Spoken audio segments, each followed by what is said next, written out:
어,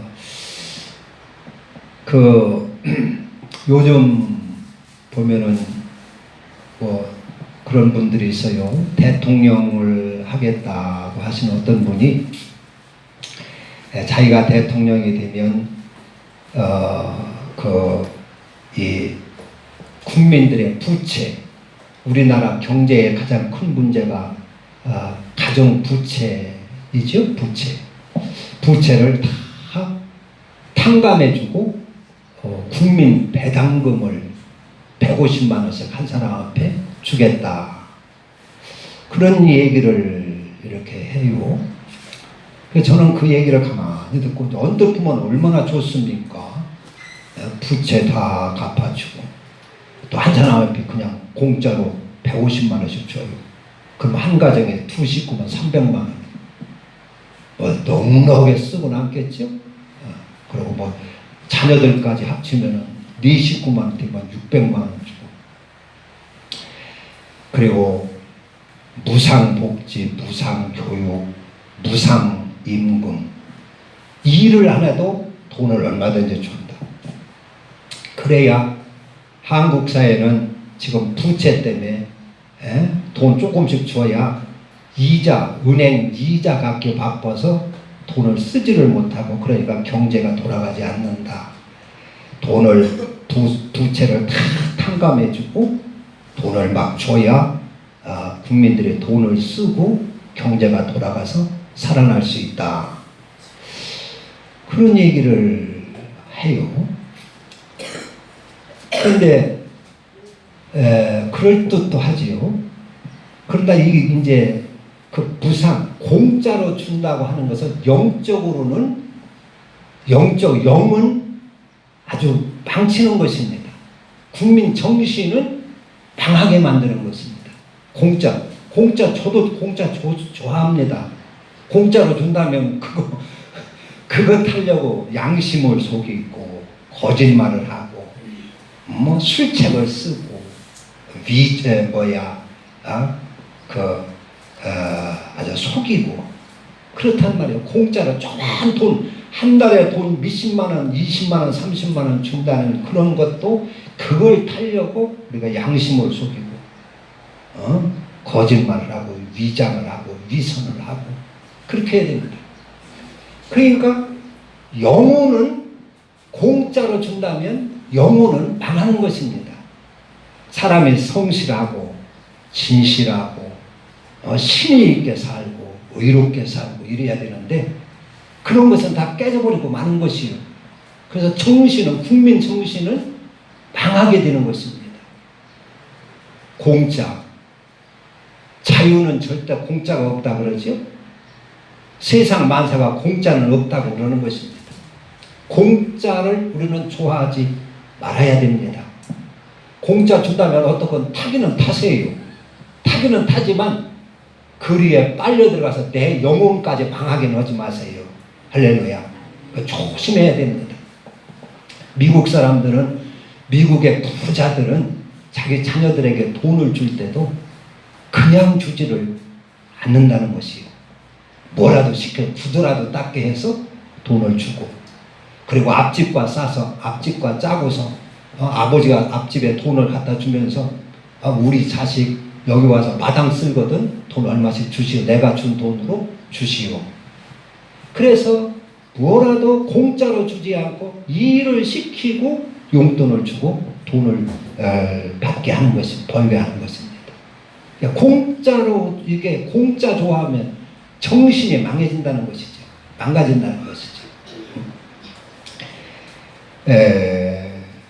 그 공짜라고 하는 이 방법이 알고 보면은 사단이 쓰는 방법입니다. 마귀가 쓰는 방법입니다. 마귀가 예수님을 광야에서 40일 금식 기도를 하고 시험을 할 때 다 공짜로 또 돌로 떡만 더 먹어라. 성전에서 한번 뛰어내어 봐라. 내게 경배 한번 해라. 천하 영광을 다 준다. 그러니까 알고 보면 그게 사단이 주로 쓰는 방법이 공짜입니다. 그런 데는 이런 데에 너무 하나님은 그런 분이 아니십니다. 하나님은 홍수 시간 때 노아를 구원할 때에 그냥 놀고 가만히 앉아서 구원시킨 게 아니에요. 그 노아에게 엄청난 일을 시키는 것입니다. 그 큰 방주를 지켜야 하죠. 방주. 그 한 가정이 그 방주 그 지는데 얼마나 힘이 들겠어요. 하나님이 뭐 다 갖다 준 것도 아니고 손수 벌어서 거기에 다 투자를 해야 됩니다. 온 가족이 거기에 다 매달려서 방주를 짓습니다. 돈을 버는 대로 자재도 사고 나무도 사고 연장도 사고 목수도 사고 그래서 그 방주를 짓는 것입니다. 그 방주만 진 걸로 끝나는 것이 아니라 방주 안에 동물들을 다 불러들여 가지고 그것을 1년 열흘 있었는데 방주 안에 1년 열흘 방주 안 생활을 했어요. 그 방주 안에서 그 동물들 그 짐승들 다 관리하고 먹이고 하려면 얼마나 힘들었을까요? 아마 눈꽃 틀 새 없었을 것입니다. 근데 그걸 다 손수하게 했어요. 짐승들 먹을 것을 다 노아에게 그걸 준비하게 하고 마련하게 하고 방주 1년 열흘 동안 노아 식구들이 다 관리하고 기르게 했어요. 얼마나 바빴겠습니까? 그 똥 집어 먹을 것 주고 강아지 한두 마리 기르는 것도 그게 쉬운 문제가 아닌데 그 모든 짐승들을 그걸 다 기르고 관리하려면 하루 이틀도 아니고 아마 얼마나 힘들었겠어요. 얼마나 바빴겠습니까? 그걸 노아 가족들이 다 하게 했어요. 그럴 것 같으면 좀 노예로 종이라도 좀 사람들 몇 명 이렇게 폐계해가지고 이렇게 한 것이 아니라 노아 식구들이 그걸 다 했습니다. 하나님은 공짜가 아니십니다. 천국은 그 행위대로 보상해 주는 곳이라 했습니다. 행위대로 보상해 주시는 것이다. 이제 하여간 이 통일 문제도 그분이 그래요. 통일을 하면 안 된다. 통일 주장하는 사람은 이건 큰일 날 사람이다. 통일을 하면 안 된다. 왜 그러냐? 통일을 하면은 많은 피를 흘려야 된다는 것이. 많은 피를. 공산주의가 만약에 통일된다면 이런 자유 우파 사람들이 많이 숙청을 당하고 희생을 해야 될 것이고, 김일성 씨는 1,000만원 이민갈 보내고 1,000만원 숙청을 하고 그런다고 그러죠. 또 우파 사람들이 우파적으로 통일을 한다 할지라도 좌파인 그 사람들을 어떻게 다룰 것이냐. 그러니까 통일은 이거는 받는 게 좋다. 그렇게 주장하는 사람들이 있어요. 그냥 계속 가자는 것이죠. 그러나 우리가 복음적으로 보면은 그렇게 평생 갈 겁니까? 희생이 있더라도 통일을 해서 우리가 하나님 앞에 바른 나라 세워가지고 세계의 선교를 감당을 하고, 우리가 한반도가 의로운 나라로, 복음의 의로운 나라로 세계의 횃불을 들고 이렇게 당당한 나라가 되어야 되지 않겠어요? 맨날 갈라져가지고 막 서로 이념 다툼이나 하고 투쟁이나 하고 언제 나라 꼴이 되겠습니까? 희생을 좀 치르더라도 통일이 되어야 되지 않겠어요? 자유민족 통일이 되어야 되지 않겠습니까? 하나님은 공짜로 우리에게 이렇게 얻도록 그렇게 하지 않았어요. 그래서 노아가 이 방주에서 그렇게 힘들게 일해가지고 구원을 받았어요. 우리 구원도 신앙생활도 노아의 삶과 같다고 하는 것을 여기서 하나님은 우리에게 보여줍니다. 우리가 신앙생활도 예수 믿고 예수 믿으면 거저 공짜로 주어지는 것이 아니라 우리가 열심히 신앙생활을 해야 하는 것입니다. 죽도록 충성을 하면서 신앙생활을 하라고 그렇게 하셨어요. 그냥 노아가 방주를 짓듯이 하나님 말씀을 그대로 순종을 하고 따르고 열심을 내야 된다. 오늘날 이제 신앙생활을 하다 보면은 아주 여기 이제 방주에서 나와가지고 물이 마르고 이렇게 했을 때 노아가 이제 까마귀를 먼저 내보내와요. 까마귀. 그러니까 노아가 600세 되던 날 2월 17일에 홍수가 시작이 됐어요. 홍수가 시작되고 7월 17일 날에 방주가 아라랏산에 잘 정착이 되고 10월 1일 첫째 날에 산들의 봉우리가 보이기 시작을 하고 산들의 봉우리가 그래서 노아가 산들의 봉우리가 보이기 시작할 때에 40일 후에 까마귀를 내보내 봅니다. 방주문을 열고 이제 산들의 봉우리가 이렇게 열리고 하니까 살만한가 한번 이렇게 정보를 얻기 위해서 까마귀를 내보내봐요. 까마귀를 내보내니까 까마귀가 돌아오지를 않아요. 좀 돌아와서 세상 물이 홍수가 어느 정도인가 좀 알았으면 좋겠는데 까마귀가 돌아오질 않아요. 기다리다가 노아가 비둘기를 이번에 내보냅니다. 비둘기를 내보내니까 비둘기가 하루 종일 돌아다니다가 정착하지를 못하고 돌아왔어요. 그래서 아직 비둘기가 살만한 땅이 아니구나, 그렇게 물이 안 말랐구나 해서 7일을 기다리다가 비둘기를 또 내보내봅니다. 그러니까 이 비둘기가 저녁 때 돌아왔는데 그 입에 감람나무 이파리를 물고 이렇게 왔어요. 이제 나무가 다 살았고 싹이 돋기 시작하는구나 해서 일주일을 기다렸다가 또 비둘기를 내보내봅니다. 그러니까 그때는 이제 비둘기가 돌아오지를 않았어요. 그래서 비둘기가 이제 살만한가 보다, 살 수 있는가 보다 하면서 소망을 갖지요. 그러니까 이것을 보고 하나님은 우리 성도들이 신앙 상태가 어떤가 세상에 한번 내보내본다 하는 것입니다.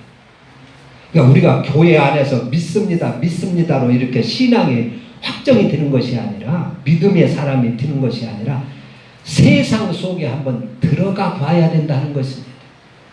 세상에 한번 내보내보라 하는 것입니다. 그래서 내보내가지고 까마귀와 같은 그런 성도가 있어요. 까마귀가 가서 세상 나가서 세상과 동화되고 세상에 썩은 것 뜯어먹느라고 정신없이 세상에 빠지고 그렇게 신앙생활 하는 그런 성도들, 까마귀 같은 성도들이 있을 것이다. 그러나 비둘기 같은 성도 가서 노아에게 그렇게 기다리고 눈 빠지게 기다려 노아에게 소식을 전해줍니다. 감람나무 이파리를 물어다가 주고 소식을 물려줍니다. 그래서 노아에게 희망을 주고 이런 소식을 알게 합니다. 그러니까 은혜를 보답을 하는 것이죠. 1년이 넘도록 그렇게 기르고 양육을 했는데 까마귀 같은 자는 은혜도 모르고 이제는 당신이 나 안 길러줘도 내가 살겠소. 내가 세상에 썩을 것 먹을 것 많이 있습니다. 나는 이제 당신 신세 안 져도 내 혼자 살 수 있어. 그런 식이지요. 그런 식. 이제 우리가 신앙생활을 하다 보면 그런 분들이 있어요. 그런 분들. 교회고 뭐고 다 귀찮다. 내 혼자 신앙생활하다. 나도 이제 오래 신앙생활 했으니까 기도할 줄도 알고 예배 드릴 줄도 알고 뭐 인터넷에 텔레비에 설교하는 그 목사님들도 많으니까 그런 거 듣고 혼자 신앙생활하면 되지 않느냐. 교회 다니면서 헌금도 해야 되고 뭐 이렇게 사람들하고 시험도 드려야 되고 그러지 말고 혼자 그냥 신앙생활하자 그렇게 생각할 수가 있어요. 그러나 그런 그 약삭 빠른 그런 그 마음 자세 막말르면 그런 심보 그런 심보를 가지고 하늘나라가 어떻게 갈 수가 있겠느냐 하는 것입니다. 하늘나라 어떻게 갈 수가 있느냐. 하늘나라는 하나님 자녀다워야 되겠지요. 자녀다워야. 그러니까 이제까지 내가 신앙생활을 한 것이 이용만 당했다고 하는 그런 생각을 갖는 것이지요. 이용만 당했고 목사한테 이용당하고 하나님한테 이용당하고 공연 손해만 봤다. 이제는 내 혼자 뭐 다 할 수가 있으니까 혼자 신앙생활 하겠다. 그런 자세입니다. 그런 자세를 가지고 어떻게 천국 시민이 되겠느냐 하는 것이죠. 천국 시민이. 그분이 또 그런 얘기를 해요. 내가 정권을 잡아서 대통령이 되면은 도둑놈이나 강도들한테 집 한 채씩을 사주겠다는 거예요. 집 한 채씩을. 집 한 채씩을 사주면은 그 사람이 도둑질 하겠느냐 하는 얘기. 집 한 채씩을 사주고 돈도 뭉텅 좀 주면서 이제는 도둑질 하지 말고 강도질 하지 말고 이제 정신 차려 잘 사시오 하면은 그 사람이 감동해서 착한 사람이 되어가지고 잘 살지 않겠느냐. 자기가 대통령이면 그렇다고 생각을 해요. 그렇게 하겠다는 것이. 그런데 그 사람이 먹을 것이 없어서 도둑질을 하는 것입니까? 사람은 그런 방법으로 고쳐지는 것이 아니다고 성경은 가르쳐 줍니다. 그러니까 성경이 없으면 그런 뒤에 우리가 속아 넘어가기가 아주 쉽게 돼 있어요. 사단의 그런 계략이 성경이 진리가 없으면은 그게 진짜 좋을 것 같지요. 야, 도둑놈들에게 강도들에게 말이요 집 한 채씩 사주고 돈을 풍성하게 주면 이제는 착하게 살겠지. 그 좋은 방법이네. 이렇게 생각을 할 수가 있을지 몰라요. 그러나 그런 것으로 사람이 고쳐지는 게 아닌 것을 성경은 우리에게 가르쳐주고 있습니다. 성경에 사람이 고쳐지고 사람이 바른 사람 되는 것은 하나님의 말씀입니다. 돈 가지고 되는 것이 아니라 그런 얘기입니다. 하나님의 진리의 말씀이고 그리스도로만 사람이 구원받을 수 있고 사람의 바른 사람, 고장난 사람을 고칠 수가 있는 것입니다. 세상의 인간의 지혜도 그렇게 하니까 그러니까 그렇게 강의를 하니까 사람들이 다 좋아가지고 막 환호성을 울리고 그래요. 이게 성경의 입장에서 진리의 입장에서 가만히 냉성하게 보면 야, 저 사람이 대통령 되면 큰일 나겠다. 저는 그런 생각을 했어요. 그런 생각. 모르겠어요. 사람은 다 생각이 다 다르기 때문에 저는 그런 생각을 했어요. 성경을 하면 성경은 그렇게 돈 준다고 해서 착해집니까? 부채를 탕감해 준다고 해서 그 사람이 착해집니까? 한편은 탕감해주고 한편은 빚 없는 사람은 탕감해주면 그 사람 빚 안 졌던 사람은 어떻게 생각하겠어요? 아이고 저럴 줄 알았으면 나도 좀 남의 돈을 그냥 막 잔뜩 갖다 쓸걸. 그러지 않겠어요? 그리고 돈 받은 사람이 그것 가지고 이제 착하게 살겠습니까? 야, 이거 빚지니까 공짜로 갚아주고 공돈 많이 생기네. 흔전반대 쓰고 그 돈 가지고 얼마나 세상을 오염을 시킬 수도 있고 그러지 않겠어요? 그래서 그 진리 성경적인 입장에서 보니까 그게 구별이 되는 거예요. 그렇지 않으면 어떻게 구별하겠어요? 어떻게?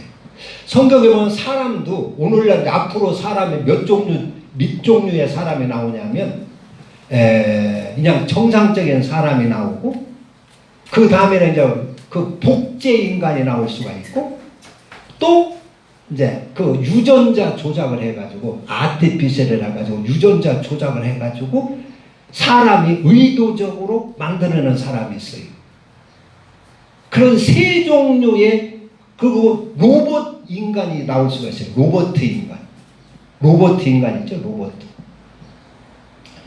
근데 성경에도 그 노아 홍수 때 보면은 그 네피림이라는 사람이 나와요. 이런 우리 일반적인 사람과는 다른 종류의 사람이에요.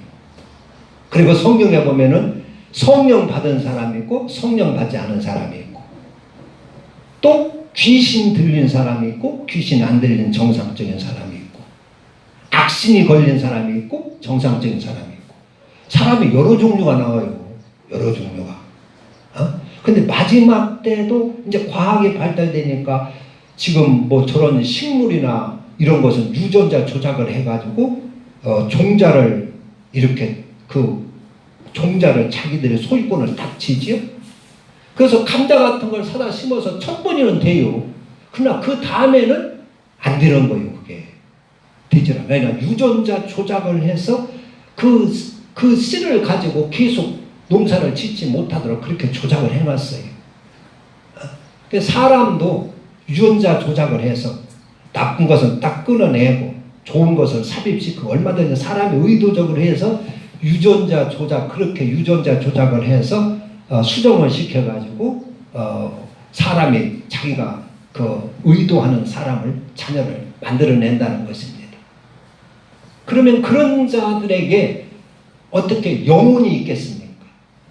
영혼이. 그것을 상당히 좋은 방법으로 생각하는데, 성경에는 그것이요, 그런 사람이 네피림이라고 하는 사람이 나오는데 그 사람은 악했다고 그랬어요. 상당히 드세고 악한 거예요. 만약에 유전자 조작을 한다거나 무슨 복제 인간을 만들어낸다거나 이렇게 하면 그 사람들이 영혼 문제가 어떻게 될 것이냐는 것이요. 아마 노아 홍수 때 하나님의 신이 그들에게서 떠났다 하는 것처럼 그들에게는 영혼은 없을 겁니다. 영혼이 없으면 사람이 약육강식으로 아주 포악해질 것을 얘기하고 있어요. 성경에는 그런 사람이 포악해지고 아주 악해질 것을 가르쳐주고 있습니다.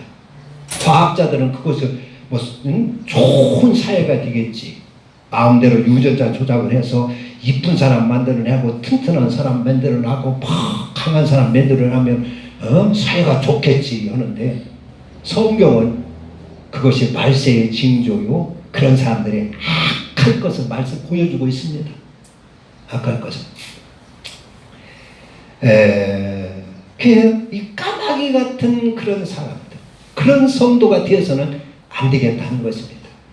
하나님은 우리를 예수 믿는 사람들을 세상에 한번 내보내 보십니다. 세상에 내보내 가지고 거기서 세상에 물들지 않고 노아의 방주가 홍수에 둥둥 뜬 것처럼 바닷물이 들어오지를 않는 거예요. 세상에 악한 그 파도가 들어오지를 않는 것이에요. 그런 것처럼 우리 성도들을 세상에 한번 하나님의 내보내 보셔가지고 내보내서 내 신앙이 완벽하게 이렇게 완공되는 것을 확인을 하시는 것입니다. 그렇게 내보내 보신다는 것이, 내보내 보신다는. 하나님은 예수님을 이 땅에 오셔가지고 광야로 내보내 보시죠. 성령께서 사단에게 이끌려 광야로 한번 내보내 보시죠. 사단이 우글거리는 사단의 시험이 아주 강력한 그 광야로 예수님을 한번 내보내 보십니다. 그래서 예수님의 그 메시아로서의 그 자격을 아주 인정을 하게 하는 것입니다. 광야로 나가니까 예수님과 사단이 시험을 하는 것이요. 돌로 떡 만들어라. 배고프지. 40일 금식을 한 사람에게 그 배고픈 것을 동정을 하며 얼마나 배고프냐, 얼마나 배고프냐, 돌을 가지고 떡을 만들어 먹어라. 그럴 만한 능력도 있지 않느냐. 그게 얼마나 달콤한 소리입니까? 얼마나 자기 배고픈 자기 그 심정을 이해해주는 그런 따뜻한 말입니까? 그러니까 사단 마귀가 나는 마귀네 하고 오는 게 아니에요. 천사의 모습으로 오고 하나님의 모습으로 나타나는 것입니다. 그래가지고 아주 동정하는 것처럼 그렇게 시험을 하는 것입니다. 돌로 떡 만들어 먹어라. 그러나 예수님은 사람이 떡으로만 사는 것이 아니라 하나님의 말씀으로 사느니라. 그 예수님의 말씀 안에 신앙이 완벽하게 완공된 것을 보여주는 것입니다. 사단이 그 유혹이 세상의 파도가 사탄의 마귀의 화살이 전혀 침입할 수 없는 그러한 그 믿음의 방주가 완벽하게 완공된 것을 보여주는 것입니다. 그 사단이 또 예수님을 높은 성전 꼭대기에 세워놓아요. 꼴 올려놔요. 그리고 뛰어내리라는 것이지. 성전 꼭대기 높이 올라가서 대접받는 사람이 되라는 것이지요. 다 사람들한테 영광 받으라는 것이지요. 그게 유혹을 합니다. 여러분, 성전 꼭대기에 올라가는 사람들이 들어있어요. 어떤 교회는 장로님이 성전 꼭대기에 올라가 있어요. 그래가지고 그 사람이 노하면 아무것도 할 수가 없어요. 목사님이 힘들어서 기도해가지고 무슨 일을 추진을 하려고 해도 그 장로님이 노하고 거부를 하면 아무것도 하지를 못해요. 성전, 예수님보다도 더 위에 올라가 있고 하나님보다도 더 위에 있는 사람이 있다는 말이에요. 그런 자리에 올려놓아 버린다는 말이에요. 우리는 성전 꼭대기에 서는 여러분이 없기를 바랍니다. 성전 꼭대기에 서서 대접받는 사람이 되라. 영광을 누리는 사람이 되라 그러지. 달콤한 이야기지요. 그때 예수님께서 하나님은 시험치 말라 하였느니라. 그 사탄의 공격이 하나도 예수님을 침입할 수가 없는 것이요. 예수님의 그 믿음의 방주, 신앙의 방주, 말씀의 방주가 완벽하게 완공이 된 겁니다. 노아 방주에 바닷물에 하나도 침투할 수가 없었던 것처럼 또 예수님을 지극히 높은 그 산 위에 올려놓고 천하 만국과 영광을 보여주며 내게 한 번만 절하라, 경배하라, 절하라. 그러면 이 천하 모든 영광을 내가 그냥 주겠다 그러지요. 그러나 예수님은 사탄아 물러가라, 주 너희 하나님만 경배하고 다만 그만 섬기라 하였느니라. 그래가지고 사단을 완전히 물리치면서 예수님의 그 말씀이 하나님의 말씀 안에 온전히 들어가는 거예요. 하나님의 뜻대로 온전하게 세워진 그 믿음의 신앙을 거기서 증명을 하는 것이지. 그러니까 우리의 신앙이 그와 같아야 된다 그런 얘기입니다. 세상에 딱 나갔을 때 까마귀처럼 세상 썩은 거 먹느냐고 정신없이 뛰어다니지 말고 이 예수님처럼 노아의 방주처럼 절대 세상에 동화되지 말고 거기서 믿음이 완벽한 것을 보여드릴 수 있어야 된다 그런 얘기입니다. 하나님은 우리 성도들을 세상에 내보내보는 거예요. 까마귀를 내보내보시고 비둘기를 내보내보듯이 우리를 세상에 던져보는 것입니다. 그때에 우리가 세상에 동화될 것이고 세상에 유혹당하고 세속화 될 것이냐 그것을 보시는 것입니다. 그래서 노아의 방주처럼 우리 신앙의 방주가 완벽해서 전혀 침투할 수 없도록 그렇게 되어야 될 것이다 하는 것이지요. 그 야곱의 막내 아들 요셉이 혈혈단신으로 애굽에 한번 던져봅니다. 애굽에 가서 보디발의 집에 종으로 이렇게 던져져요. 거기서 자기의 그 믿음 신앙이 어떤가를 하나님 앞에 보여드리는 것입니다. 증거하는 것입니다. 그 보디발의 처가 객지를 떠나고 아무 의지할 것 없는 외로운 그 젊은 청년 그에게 접근해서 달콤하게 유혹을 하고 성적인 유혹을 하고 그렇게 합니다. 거기서 시원찮으면은 거기서 휩쓸려 버리고 말지요. 넘어가 버리지 말지요. 그러나 믿음을 단단히 지켜서 그 유혹 그 유혹이 그를 쓰러뜨리지 못하는 것입니다. 하나님은 이렇게 우리를 세상에 던져보내 보신다. 세상에 내보내본다 하는 것입니다. 이 방주에서 까마귀를 내보내보고 비둘기를 내보내는 것처럼 하나님은 우리를 세상에 내보내보신다. 그래서 세상에서 우리가 믿는 사람은 빚진 역할을 잘 감당하느냐 못하느냐 하는 것입니다. 우리는 세상에 나갔을 때 내 믿음이 하나님 앞에 이렇게 완벽하게 그렇게 된 것을 보여드릴 수 있어야 됩니다.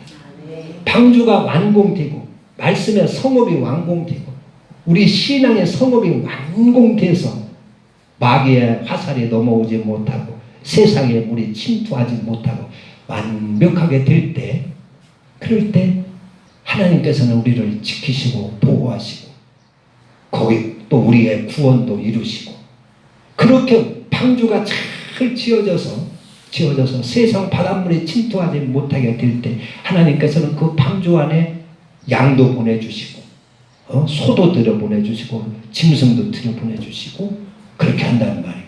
그러니까 우리 신앙이 이렇게 잘, 신앙의 그 방주가 말씀의 성읍이 잘 완공되어 있을 때 하나님께서 우리에게 물질도 주시고 부유도 주시고 평강도 주시는 줄로 믿습니다.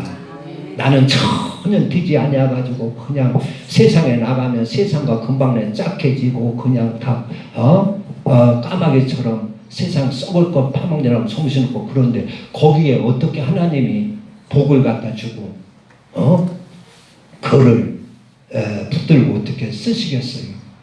그렇잖아요. 방주처럼 완벽하게 될 때 예수님을 그렇게 세상에 내보내주셔서 그 신앙이 이렇게 완공된 거, 말씀 안에 온전히 사는 것을 보여주시고, 사도 바울도 그렇죠. 사도 바울도 이방인들에게 내보내봐요. 억세고 드세고 우상 섬기는 그런 이방 세계에 사도 바울을 보내봅니다. 그가 담에색도 나에서 바꿔지고 예수를 믿고 바꿔졌는데 그대로 끝난 것이 아니라 이방 세계 복음 전도자로 보내봅니다. 가서 얼마나 고난을 겪습니까? 추위와 더위에 떨고 감옥에도 갇히고 굶주리고 헐벗고 매를 맞고 죽을 고생을 하고 바울 그렇게 험난한 길을 걷습니다. 거기서 조금이라도 아이고 이거 예수 믿는데 이게 내가 왜 이렇게 힘드나 그런 불평 한마디 나오지를 않아요. 오히려 그냥 감사하고 그러한 곳에도 내 은혜가 하나님의 은혜가 내게 족하다.